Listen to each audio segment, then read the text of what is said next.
There are 7 different ways to change behavior in your dog, some of them more effective and humane than others. There's really only one quick fix for changing behavior in your dog, and that's to rehome your dog. We hope that's not an option for anybody who's joined this site. The first method is punishment. Made popular on TV, punishment doesn't actually show your dog what it is that you want them to do. Scientific studies have shown that aggression from the owner will actually increase aggression in the dog, and you risk making the problem worse instead of better. For punishment to be effective, it has to be instantaneous, it has to be severe, and in the dog's mind, it has to be connected to the behavior that you want to extinguish. It's definitely not my first choice or even any choice of mine for changing behavior in your dog. The second method is negative reinforcement. I train using scientific learning principles. Negative reinforcement means removing a consequence when the dog does something that you like.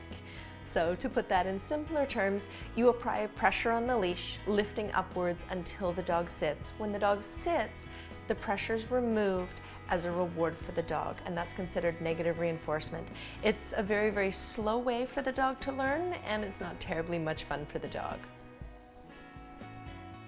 The third method is extinction, which means waiting for the dog to stop the behavior on their own and then reinforcing them at that point.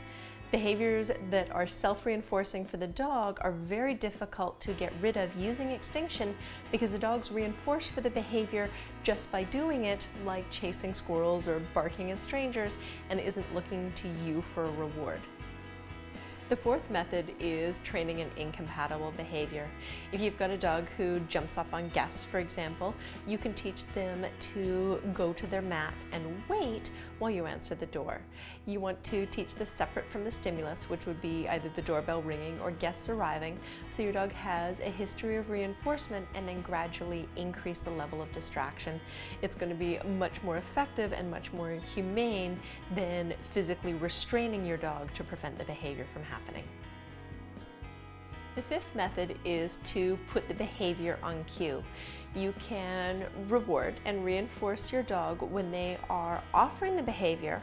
Once they're doing that frequently, you're going to put it on cue, which means you're only going to reward the behavior when you've asked for it, and then simply stop asking for the behavior.